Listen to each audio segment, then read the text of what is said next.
the heart of South Africa, specifically in the Togo region, lived a young man named Zidane who worked as a tattoo artist. His life was ordinary until the moment his mother needed urgent treatment for brain cancer. However, Zidane did not have enough money. In a moment of despair, he remembered a strange offer from a friend to create a tattoo mixed with magic. What drove Zidane to accept this unethical job? How did his life turn upside down after joining a dangerous gang led by a terrifying man named Michael? Will Zidane's collaboration with this gang save his mother, or will it lead him to ruin? In this video, we will explore Zidane's journey filled with mystery and danger, and how his city turned into a dark place due to the magical tattoo's effects. We will also follow the efforts of a group of brave men led by Adam in their search for a rare plant that could be the key to saving the city. Stay with us to watch this thrilling story and see how one decision can change the fate of an entire city. Hi, I am Dora. For those new to my channel, I talk about real crimes and discuss terrifying topics. Sometimes I share stories, and other times we delve into real-life subjects. So, don't forget to subscribe and activate the notification bell on my channel. My dream is to reach 100,000 subscribers this year, so I hope for your support. There was a young man named Zidane, 23 years old, living in South Africa in an area called Togo. Zidane worked in the field of tattooing. One day, something unexpected happened.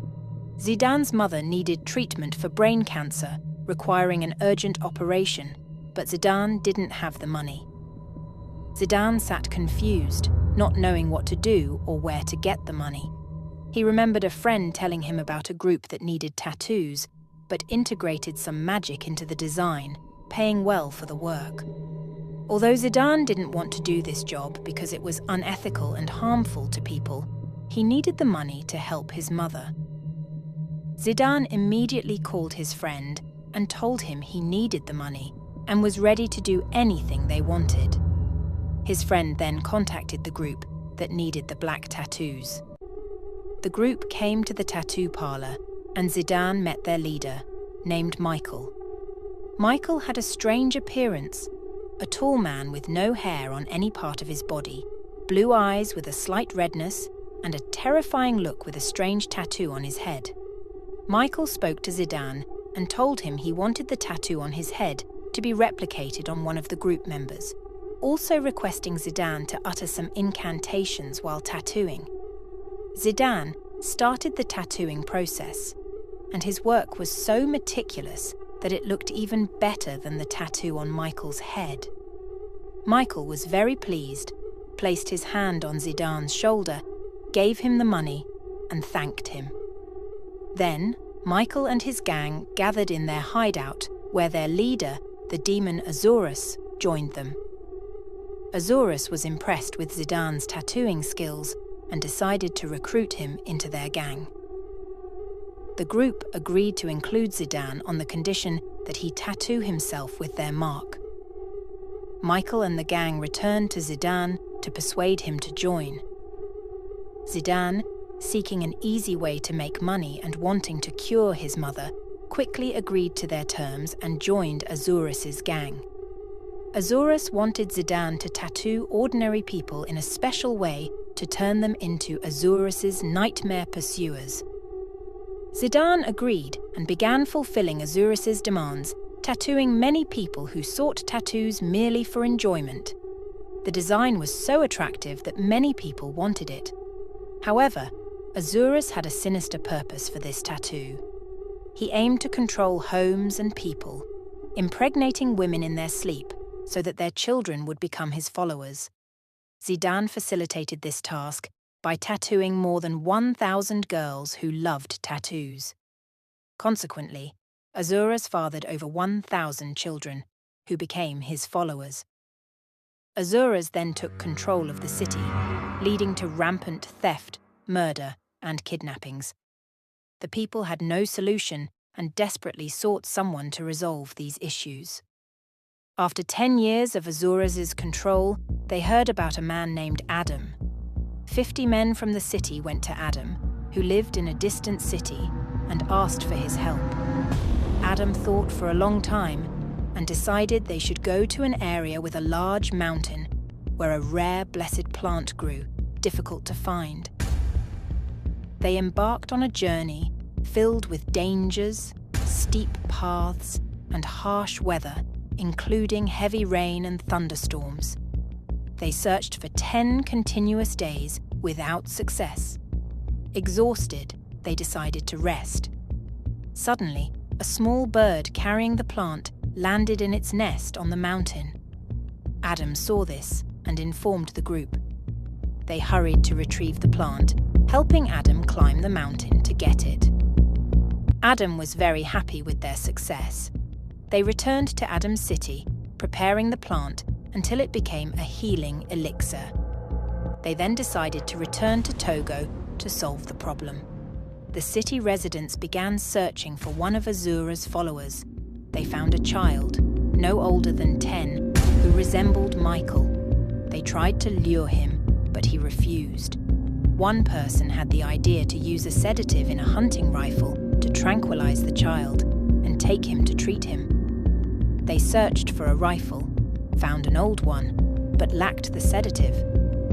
3 of them went to another city to find the sedative.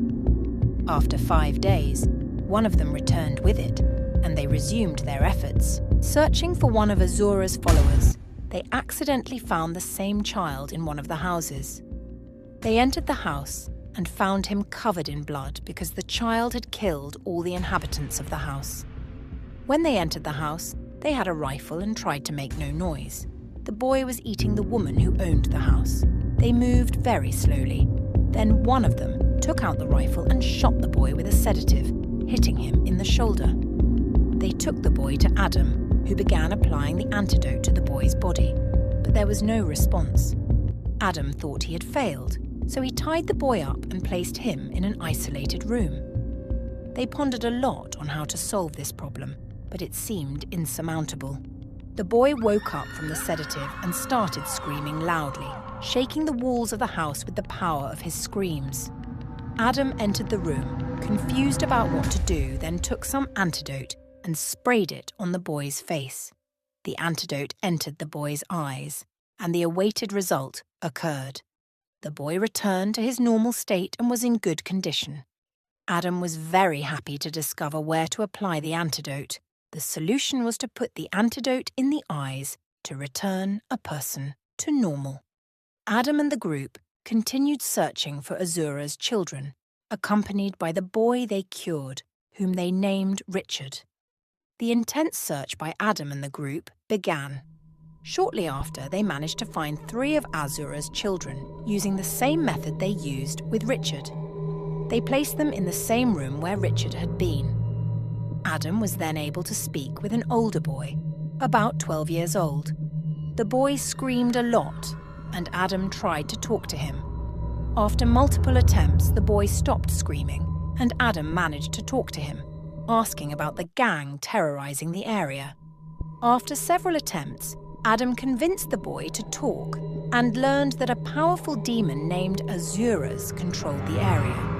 Adam realized they were all followers of the demon Azuras.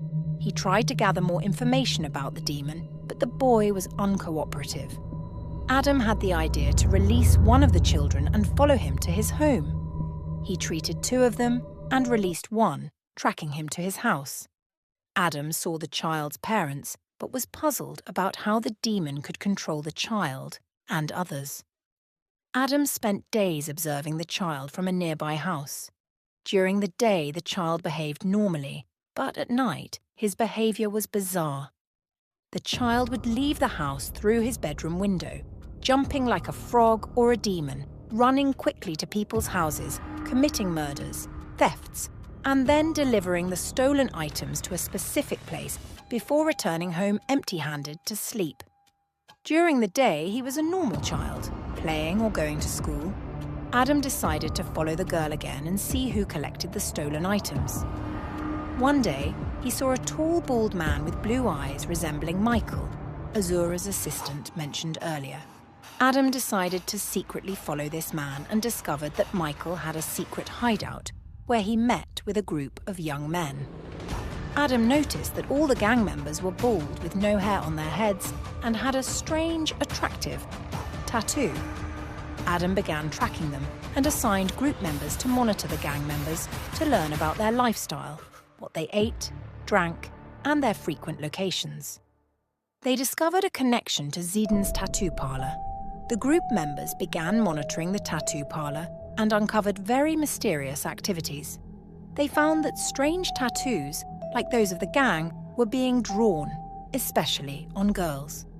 Adam became suspicious of the tattoos and began monitoring a girl who had recently gotten one. He went to her house and saw her and her husband, but they had no children. After a period of intense observation, Adam discovered that the girl who got the tattoo had become pregnant, raising the question of how she could conceive when she and her husband couldn't have children. He continued to monitor and observed that the pregnant woman exhibited strange behavior with great strength and irrational actions. This was also noticed by Adam's group members. Adam devised a new plan to solve the problem, deciding to kidnap one of the gang members for interrogation. They used the same plan with a sedative and rifle, having determined the gang member's routine through intense surveillance. They identified the perfect time to strike when the individual was alone and unprotected. Around 11 p.m., the group focused on their target and prepared for the attack. They sedated the person and dragged him to a place where they could interrogate him. They tied him up and began the interrogation, asking numerous questions and learning many details about the gang and their numbers. The gang consisted of 160 members, led by Michael. They also discovered that the tattoo on their heads was the gateway for the demon to enter their lives. Adam thought deeply about this and said, "Bring me the antidote to apply it to this criminal's head." He applied a small amount of the antidote, and the tattoo gradually faded until it disappeared. However, they faced a problem. The man forgot everything related to the gang, including the gang leader's identity and the demon's name. They pondered how to quickly gather the remaining information and decided to kidnap another gang member. They started preparing for the new plan. One of Adam's members was monitoring another gang member who was their next target. Adam hurried the plan to avoid the gang noticing the first person's absence. They quickly went to the area where the second person was located, near the train tracks. What Adam didn't know was that this second person had superhuman strength, was unaffected by sedative darts, had a very strong physique, large muscles, a bald head, and black skin, resembling a monster. Adam was terrified when he saw him and said, "This is very difficult. We have no choice but to attack him." Adam's team decided to attack, shooting a sedative dart at his shoulder. The giant man turned to Adam's team, screamed loudly, and attacked them, hitting Adam's assistant on the head and killing him instantly. The team, along with Adam, ran frantically seeking an escape from the train tracks, with the giant man chasing them. He managed to catch one of them while the others escaped. The giant man returned to his previous spot with one of Adam's team members, grabbed the sedative dart, and went to Michael, the gang leader. He told Michael the story, saying a group had attacked him and shot him with a sedative dart. Michael was shocked and said, "I must inform Azuras about this incident." Michael informed Azuras of the story. If you want the second part of this story, let us know in the comments. Don't forget to like, share, comment, and subscribe.